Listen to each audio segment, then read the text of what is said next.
it's Ty in audio-only form just for this little part here. Just to give you a heads up, because if you're here just for the interview with the Hives, Pelle, hit the 17-minute mark. Otherwise, you have to listen to Sam and Ty from X be silly for 17 minutes until you get to that. So hit the 17-minute mark. Otherwise, for all the other After Hours listeners, it's business as usual. Here I come with video. Hit it, us. It's After Hours with Mariah and Ty. Your weekly download of their extracurricular activities. Powered by Adult Source. Goodies for grown-ups. 100% Canadian owned. Enjoy. This week on After Hours with Mariah and Ty. Sam, sit down. We got to do this podcast. The Cleveland LeBron James. I mean, it's just educational on how not to treat your cat. But if you get a good plate of Swedish meatballs and there's mashed potatoes and there's this brown gravy and there's also lingonberries. You asked me to check camera settings. Then Woo! We are in the thick of it, Sam, are we not? it is just us two. Two of our 4 podcast members out of commission right now.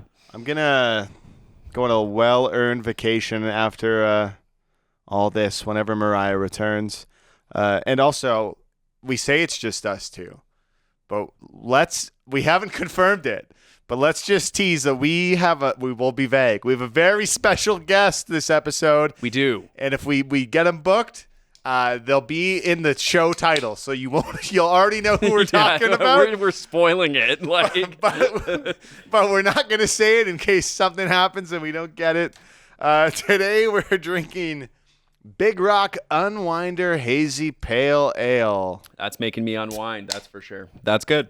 It's been a long day. It's just been me and you here, nobody else. Dude, for a while there, it was literally just me alone. Well, you saw Beckler and Shauna. Yeah, but from like basically 10 o'clock on, it was just me. I texted Shauna today. She was like, hey, do you want me to come on the podcast? And I said, no. Yeah, that's a great way to tell her that, eh? I said, I think I got a special guest lined up for this episode, and I'll save you for closer to one weekend only. That's fair. I mean, always got them in your back pocket, right? Like, yeah. You know? And we also got the soundboard, Oh, no. We haven't busted that out in a little while, so, Hello there. Wow. Yeah. Wow, it's back. So what do you want to talk about today, Sam? We got some time to kill here. We got to get this podcast out. We could talk about Bagpuss. That's the thing that dominated my mind today. Hold on. Pause. Why don't we just start with the Hives? No, we're going to build up to this. We're going to build up to this. All right, we're back. We're going to build up to it. We're back. We got to talk about, I think, the Blue Jays playoff chase, man. Okay, we'll talk Blue Jays, and then we'll talk Bagpuss. Bagpuss. Blue Jays and Bagpuss is the alternate title if we don't book this guest. People are going to be so disappointed if they get to the back half of this podcast, and they're like, wow, where's the guest? Why did it take happen? so long to get to the guest? I had to listen to these guys talk about Blue Jays and Bagpuss. Bagpuss. The Blue Jays, man, like, the hype's starting to get real with a lot of Canadians. You, myself, Shauna, all went out to try to go watch the game. Yep. Because I am a bandwagoner. I don't watch till playoffs really start to roll in. And what happened when we went out to go get some beers and watch the Jays? What happened? All right. Well, you had to leave because you had to deal with a serious family discussion or something. Yes, but before that. Oh, okay. Not the serious family discussion. I thought you wanted to cover the serious family discussion you had. It got rained out. I said, great. Yeah, we get together. We're hanging out at the pub or whatever, and all of a sudden it just goes into rain delay, and we're like, well, do we just sit here and drink? What do we do? Yeah. Well, and then the Blue Jays have just gone on to suck. Yep.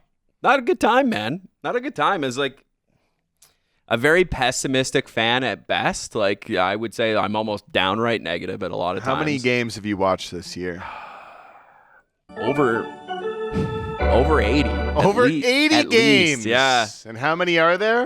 162. Oh, that's a baseball. don't even know what these sound effects are. I just searched baseball. I now understand why Mariah would be like, I am distracted. All right, so there's 162 of them. You watched over 80, and the Jays have won, like, what, over 80 at this point? Yeah, there's been some wins and some losses but in they there. need, like, but 90 to get into the playoffs. And then it's like, what, best of 3? The baseball playoff seeding is so dumb. Like, I can't follow along with it at all. I had to, like, I Googled it this morning being like, I don't So you have 3 division winners. Yeah. You have 3 wild card teams. Okay, what does wild card mean? That's like teams that didn't win their division but still had a good record. Okay. Yeah. And so then the top 2 teams of the division winners get a first round bye. They go straight to the division series. The other team, Boys and girls, that's a dinger. All right, well, that continue. didn't train wreck my No, my all train right, of thought. so continue. there, though. Continue how the playoffs work. And then after that, then you have the top division winner and then the 3 wild card teams face off in the wild card round, which is like a 3-game series. Mm-hmm. Then whoever moves on from that goes to the division series, and that's a 5-game series. Then you go to the championship series, and that's a 7-game series, Okay. and then it's the World Series. So It's kind of convoluted. it's A little very bit. convoluted. Why don't they just do that thing that hockey does, where they just do the top 8 teams from each conference? But hockey doesn't even do that anymore. Why did they stop doing it? Hockey stopped doing that? So hockey now does top 3 teams in your division, and then 2 wild card teams. I wanted to say NBA because, Oh, the play-in. but then the play-in happened. So Oh, it's dude, just and like, the play-in is more convoluted than anything. I don't understand. Like if specific teams win the first Specific? play-in game, they win the first playoff game or like the play-in game. Yeah. Then they move on, but other ones don't. They have to like keep winning multiple games. Like I don't understand. Well, I mean, I don't know. It's just to make money, I'm guessing. I don't know. So, what do you think the Jays' chances are?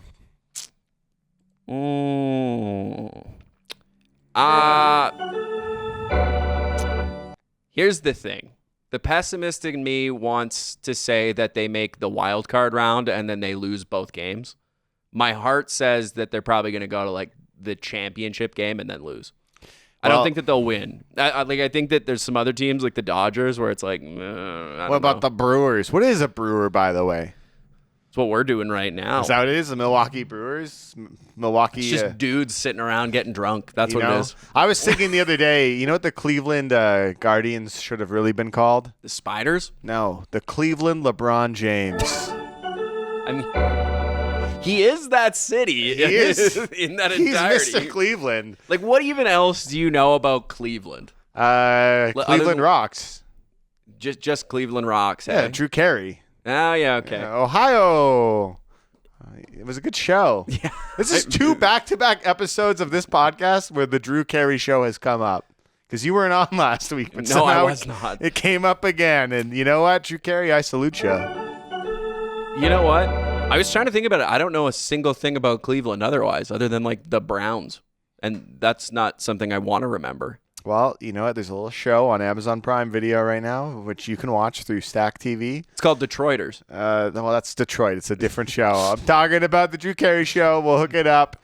Anyways, when we come back, we're going to talk about Bagpuss. Don't miss it. That wasn't suggestive at all, Ty. After Hours with Mariah and Ty. It's like their radio show, but in podcast form. After Hours with Mariah and Ty is brought to you by Adult Source. Goodies for grown-ups. 100% Canadian owned and also bringing you 1 weekend only 2025. Hopefully you go to x929.ca and register. They are also not wall-to-wall video. There's lots of great stuff in there that you should check out. Stuff that you and your partner might like. Now, you something know? completely unrelated. Bagpuss. Maybe related No, based on the name. I don't No, know. I don't think so, pal. So here's I was prepping my radio program out, and I saw this headline saying, "Classic children's character Bagpuss to make big screen return." And I looked at you and I said, "Who the fuck is Bagpuss?" Yes, you did, and I thought the same thing because like, what is it? It's a scrappy little plush pink and dirty cat. And apparently it was a classic TV character for kids in the UK. And it's funny because they say it was a classic. It only had 13 episodes. Well, I mean, it could be a cult classic. All right, You never well, know. Maybe here's it got what we're picked gonna up do. on like the internet and like meme culture can always No, drag I it don't in a think different way. Bagpuss. I doubt that. You doubt that. Yeah. All right. Okay, we're gonna experience the intro together here. Okay, I'm All right. gonna hit it on YouTube. That's not a very inviting start to that. And Bagpuss was wide awake. And when Bagpuss wakes up, all his friends wake up too. What? The mice on the mouse organ woke up and stretched. What? Madeleine, the rag doll, Is this an episode of this show? This can't be real. There's no way that's real. I think you just got hoodwinked by YouTube. It said original unedited, and I was like, what? I mean, that very well could have been an episode of the show, Well, there's but only one way to find out. We got to click this other Bagpuss opening. All right, here it is. That was the strangest shit I've ever seen. Okay, here it is. If he burps again, I swear to God. All right, wake up, cat. It looks like the UK's version of Garfield. dude, this music kind of makes me want to like jump off a bridge. A little bit. It makes me want to...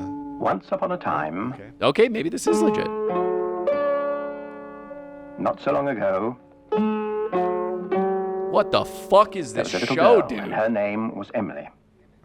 Okay, so we know about an Emily.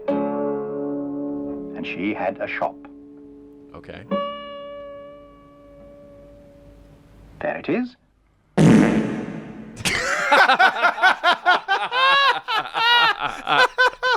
Holy shit. Anyway, so yeah, I don't know. It's a girl named Emily who has a shop, and she's got a cat named Bagpuss. Is this like a homeless cat? Is this like No, the... it's like a cat that lives in the shop. I don't know. When it Yeah, comes but to... why... You keep mentioning to me that it's like dirty. And I'm Well, like, well, that's not a very like I well-loved put cat. a picture. It's a plush cat. I don't think it's real. Hold on. Bagpuss. How have you not seen a photo of Bagpuss? We're gonna get flagged on this episode for saying Bagpuss so many times. I thought it was about a cat who was angry that its name was Bagpuss, because I think that's like an unfair name. So this is a cult classic in the UK? Yeah. What? I don't think, but like how, it only had 13 episodes. How could it be a cult classic? Like, I mean, it could be a cult classic. I mean, maybe it's one of those situations like there's the movie The Room, right? Oh, Where yeah. it's just like shitty, but like people are like, I love The Room. It's I the don't- greatest movie ever. I think this was educational, and people are like, all right, cool. I learned things through Bagpuss. What is it educational about, though? From all I've heard so far, it's just educational on how not to treat your cat. Well, Bagpuss would come to life after Emily left the animals alone as the program turned from sepia to color. Oh, that makes sense. This reimagined story for this movie will see Bagpuss and his friends stir from their slumber to find themselves in contemporary Britain, where they continue their timeless mission of mending lost and broken things. Oh, see, it's probably going to be a very endearing movie like Paddington. Yeah, but like Paddington won't haunt my nightmares. Like this cat looks like it might kill me in my sleep. It looks like it's had some rough nights, that's for sure. Which makes sense. I mean, if they were leaving it outside, like it sounds like they were doing. Listen, I mean, like he looks good. Listen, like we like Nanaland, I'm sure.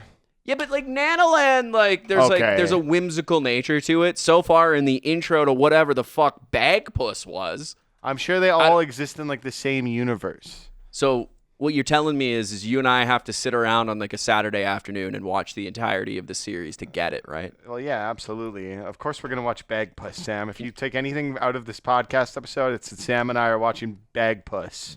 Hey, dude, the Book it. complete Bagpuss on Amazon, $14.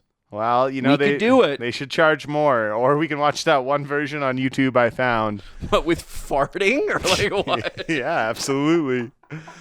Oh, so Sam, as we approach the time limit I was trying to get on this episode, before we go into the big surprise mystery guest segment portion That of totally this podcast, will be in the title that is pulling you probably to watch this episode. yeah, you know what? I actually might record a thing at the start of the episode, being like, if you're here for this interview, cut to this part of the podcast. We're going to see the analytics where you and I are on there drop to an absolute, like, 0. Otherwise, you're listening to Sam and I talk about baseball and Bagpuss, which is the alternative title to this episode. Do you want to do a would you rather before we dip there? Why, do you have one? Well, we can figure one You're out. like, would you rather Bagpuss or... Would you rather Bagpuss, eh? or baseball? What would you rather This do? episode got blue so fast, Ty. Mariah and Ty's Game of the Week. All right. You have a would you rather, or do I have a would you rather? Oh, my goodness. All Okay. right. And we can both debate this here because there's only 2 of us. In a post-apocalyptic world, would you rather have a lifetime supply of food or have a lifetime supply of electricity? Think about all your time playing Project Zomboid. What would you rather have, a generator or food? Oh, well, I think food, obviously. There's no catch to this would you rather? Like, it's all olives. You have a lifetime supply of olives. No, it's just food. Okay. You could just have food. Imagine, to make it easier, you could have whatever ration you want. I'm going to stick with olives here. See, do you know why I would take the electricity? I I don't have the knowledge to get electricity working, but I do have the knowledge to go out and kill things for food. No, you do not. You You are not a hunter-gatherer. I could get a bat with some spikes and kill a sure. rabbit, but then you have the electricity to cook the rabbit. I think you just go find a generator, and that's a lot easier. Yeah, but what if it doesn't I don't work? have to hunt a generator. I also know how to make a fire, so I can cook food that You know how to way. make fire? Yes. Fancy boy. Yeah, you get a lighter. You're like, I want to hunt. You're like, that's what I want to do. And you're like, and man is on the menu, the world's most dangerous game. Look at these guns right here. I can hunt down anything I want, Ty. Anything I want. No, Mr. Doughboy over here, he's going to catch all the rabbits. I got it.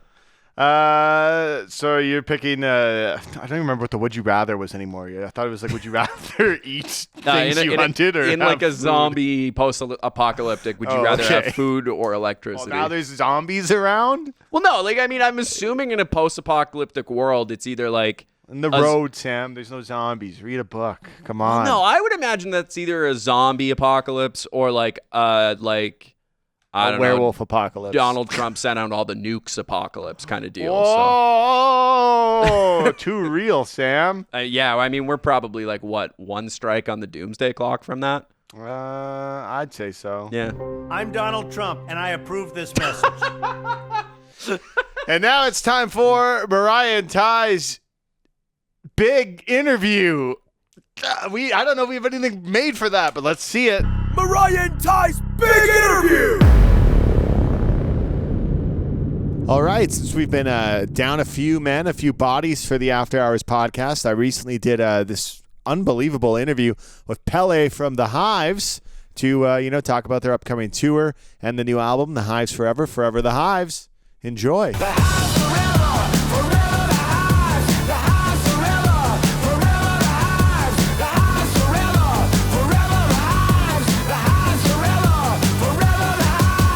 All right, it's me. Wow, this is surreal, man. Thanks for doing this today. It's very real. Thank you for having me. Pelle, before I start, I don't know if you can see me. I can see you. I have to tell you before we get into this, a few years ago, I was going to New York for the very first time for like a friend's wedding, and my flight got delayed, and I didn't get there until like quite late at night, so I arrive. I go meet up with the couple, and I was like, well, what'd you guys do before I got there? And they're like, oh, we were on a rooftop for a DJ show. And then they show me a picture, and it's you guys doing a DJ set, and I don't think I've ever been so disheartened for a delayed flight in my life. Well, like when was this? A few years ago? I think like 2 years ago. I think it might have been on the Hard Rock Cafe rooftop. Oh yeah, I know which one it was. It was like a rooftop of the Hard Rock Hotel in New York. Yeah, I was like in Midtown. It's kind of like, they gave us like a free stay and stuff. It was kind of nice. Wow. But like such random. It was a fun thing though. I like I said, I was incredibly crushed. Shame you missed it. Yeah. And then the Mets got rained out as well, so it was quite the trip to New York for me. Okay. You release Lex Hives in 2012, Pelle, and then we go all the way to 2023 where we get the death of Randy Fitzsimmons. And then not so long of a wait. Now we got the Hives Forever, Forever, the Hives. This is like the fastest you guys have ever put out 2 separate records. Like, what was the driving factor for that? The ketchup effect. Okay. It's kind of like nothing, everything. Well, we were kind of, there was a lot of like, we had a lot of difficulty, obviously, since we didn't make a record in 10 years, agreeing on all sorts of things. And then I think we decided if we make 2 records, everybody gets their will. So instead of doing nothing like we had done, we did everything. And that meant that there was 2 records instead of 1, and that felt like a better solution. And why the 2-year wait? Like, was it organizing the songs, or you just wanted to just give it some breathing room? We hadn't recorded the second record. It was like half written or whatever. There was an idea and some songs, but not a full completed record. Fair and enough. the wait was just like because we were touring the first record. Like that's how long a campaign takes. Like tour throughout the world on the Death of Randy Fitzsimmons record, and then put out the new record and then immediately tour that. It was kind of based on like where it sounds kind of cool. Where I think it was like a couple of bands like Ramones, Slipknot, and Oasis all did 2 records before they released the first one. Fair. So we figured it was kind of like a relaunching of the Hives, like a new era, and we should have 2 records before we put out the first one. To for once in our life have something that we've heard being called momentum, but we've never experienced it. So that was kind of cool. Fair. I do want to mention you guys also do fantastic music videos, Pelle, and it's something I feel is like slowly being lost almost in the modern age. So like, where do these concepts from being like giant statues in a Stockholm museum to the Viking vessels and the heavy prosthetics in Stockholm City Hall come from? Like, do you feel music videos are still being used for like the promotional tool they were, or is it like an accompanying art piece to the songs? And like, how do you guys keep building on that? Well, I guess we come from an era where that was like a thing. How you related to an artist was through seeing their music video. Like that's when you found out more about them than just a song in the album cover. And we had fun making them all the way. Like it's always kind of our ideas. And so it was always kind of it was part, not necessarily just a promotional tool, but more part of our creative output or whatever. Like it's part of what we do. You know, we want everything to come from the band and be communicated as directly as possible. So we kind of we don't like shooting them, or we like coming up with them. And then I think music videos are in a weird way kind of back, but not as a promotional tool. But, you know, most people listen to music on YouTube, and then you might as well have that thing shown, you know. But yeah, we probably spend more time and effort on it than it's worth, but that's art. Do you have a favorite one you've done? Oh, I don't know. I think a favorite recent one is Paint a Picture, because it was like so cheap and kind of easy. Like the idea is the whole thing. I think my 2 recent favorites are that and the Rigor Mortis radio video with the dancing. Yeah. Like I think those were really fun to come up with and make. As a fan of Ill Communication, you said you got Mike D to appear on a Hives record. From a kid working on like Sounds Like Sushi with a man named Tarzan, what kind of moment was like that to bring him in? It feels like it's kismet, like a dream come true for a kid recording in 1994 to having Mike D. Yeah, I think for everyone in our generation, like there's nothing cooler than a Beastie Boys. So having him work on the record was definitely like kind of a childhood dream come true. And yeah, exactly. Around that time, we recorded Sounds Like Sushi, which is our first demo tape. It was, that was like the coolest, you know, that Sabotage was a hit like that year. So it felt very kind of... Kismet's the word I've been using. Full circle. Yeah, you could say that. A full circle thing. Kind of like when we supported AC/DC and I get to be on stage with AC/DC and have long hair. Like that's all I dreamed of when I was 6 years old. To be in front of AC/DC's Marshall stacks while having long hair. I do have some things here that I'm going to ask you, and if it's not true or incorrect, you can correct me, because the Hives lore runs real deep, And I refuse to correct anything, but go ahead. okay, well, you were just speaking about like when you were 5 or 6. Is it true you had a band called Stallion? Yeah, I think that may be true. Yeah, it was me, Nicholas, and a kid down the street who had an electric guitar. And the funny thing is, like, there's a recording of it. Our dad recorded it on a tape. And the song starts with me saying, I should start this one with a werewolf scream. And then I do a scream, which sounds exactly like whatever I start the songs with the Hives is. So that's like a habit I haven't been able to kick since those days. Every song starts saying like, wow. Well, that was something I was going to ask. I was going to be like, did I ever get recorded? Like, any chance of that leaking online? I played it on radio a couple of times, like when there's been, I don't think I have the file handy, but I played it on radio a couple of times when I've been interviewed. But because it's funny, like we thought we were playing heavy metal.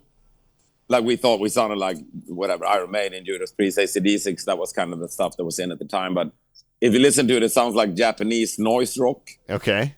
It sounds like grindcore. Like it sounds nothing like any kind of heavy metal. It's real atonal and unstructured. It's more like free jazz kind of. Okay, yeah, so free jazz, some grindcore. That's probably some influences from when you were younger. And as someone who convinced their father to take them to, I believe it's Folkets Park, I could be saying it wrong, Bergslags Rockin' to see Creator, Candlemass, G-Anks, Watermelon Men. What advice would you give to young kids trying to get their parents to take them to a Hive show? I don't know, man. It seems to be going well. There was a lot of kids with their parents last night. So I think there's nothing to be afraid of. I mean, I guess maybe I am like a cautionary tale. Like this is what became of me. But I'm a pretty successful, well-adjusted member of society, so they should tell their parents that. Is that what you said to get into go seeing Creator and Candlemass? No, because I wasn't that at the time. I just said I really want to go to this show, and our dad was pretty supportive of anything to do with music because he was like really into jazz. So he was like, he got that. What I really wanted was a dirt bike, and a dog, but there was no way I'm getting any of that. But we did get a Flying V guitar. Oh, okay. So I guess he nudged us in that direction. Well, he's probably to blame for or to be given credit for a lot of this. Speaking of like credit, I'm gonna say a song to you, and you tell me what you think of it. You've probably heard it. Punks Jump Up, Dance to Our Disco. The lead singer on that is someone named Chalk Jackson. Have you heard that song?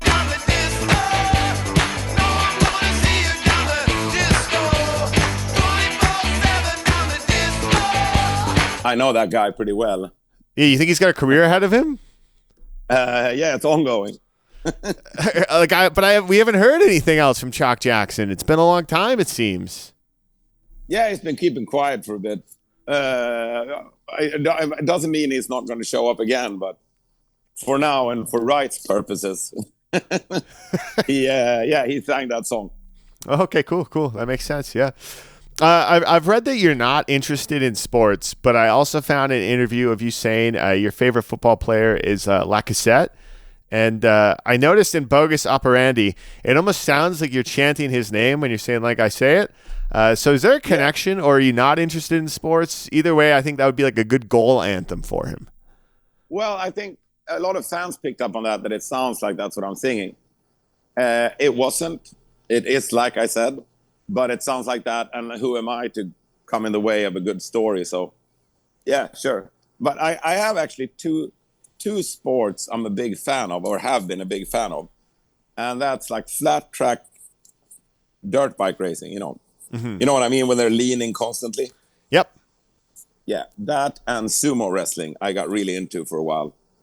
Well, was that like when you first went to Japan? Did you go check that out, or like did that come later? It's really hard to get. I've tried every time I go to Japan, but it's really hard to get tickets, and the season's really short, and you got to be lucky that there's a tournament in the city you are, and et cetera, et cetera, et cetera. It's really hard to get into, but I've been watching it on TV my whole life, and it has been a while, but I'm really into that.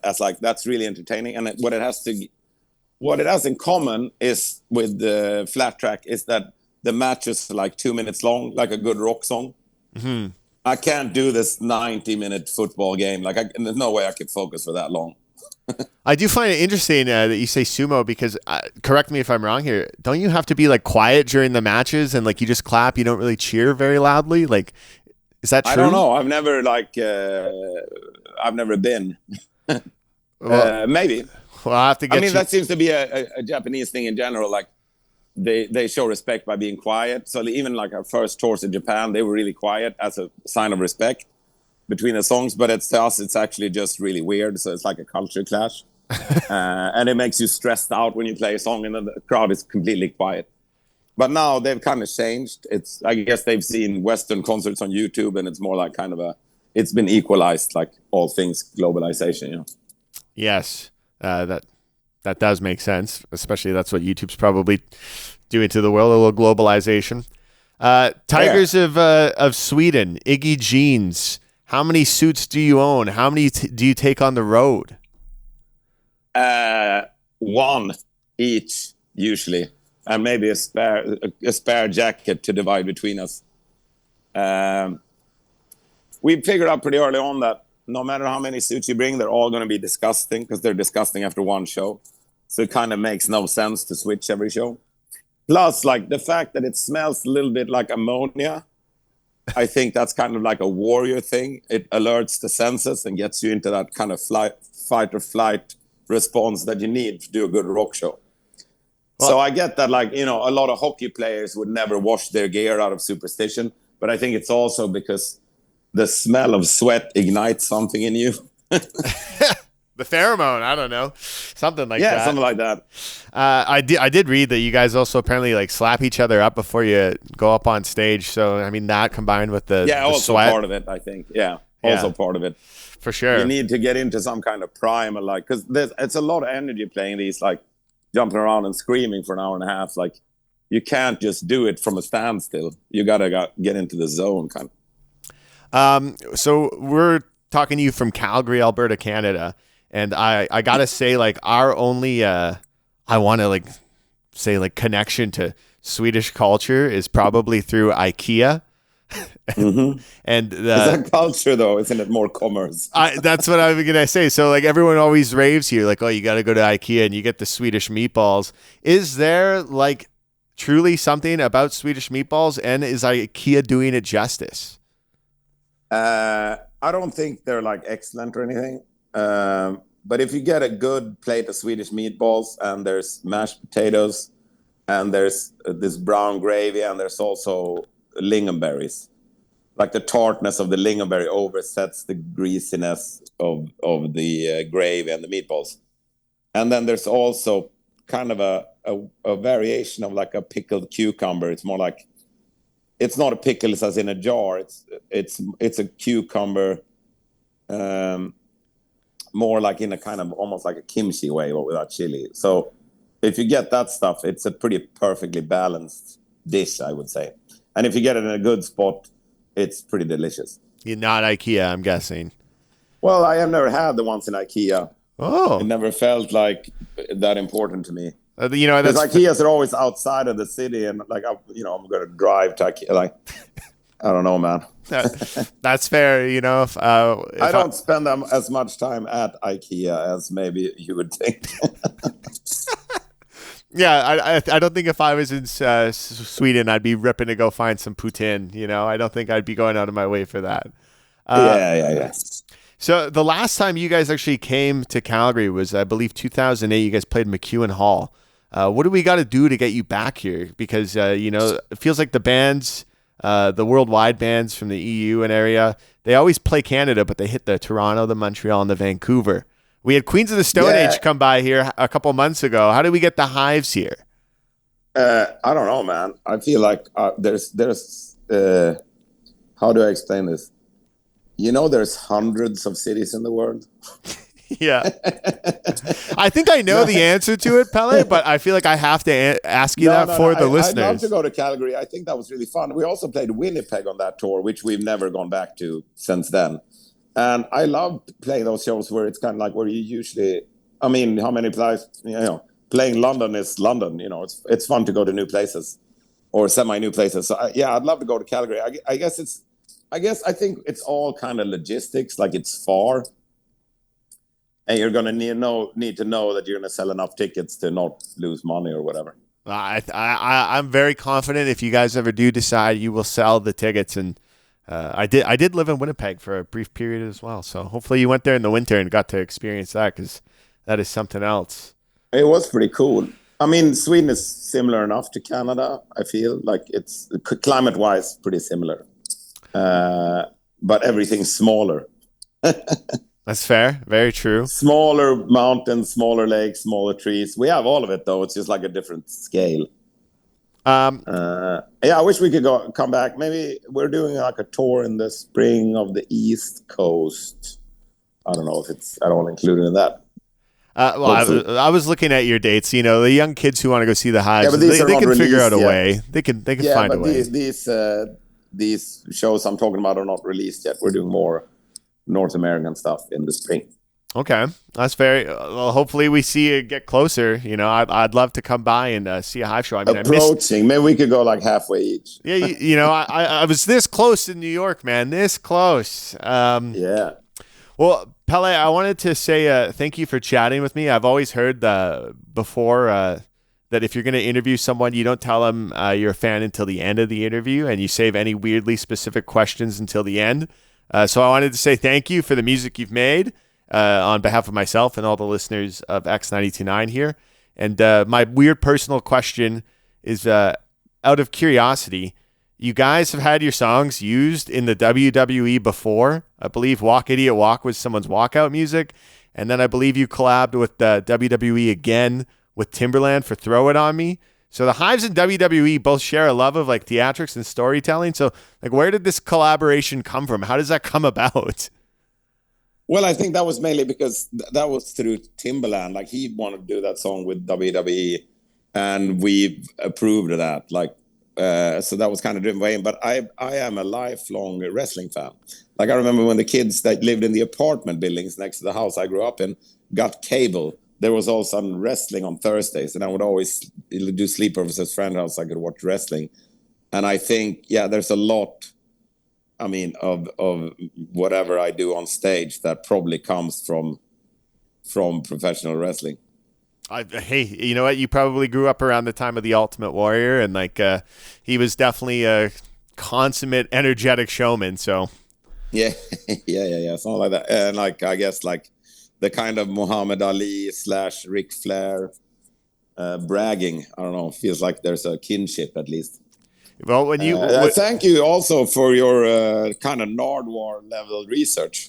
Appreciate it. I always say if I'm going to do an interview, because I'm kind of like a pinch hitter here at the radio station, that I should,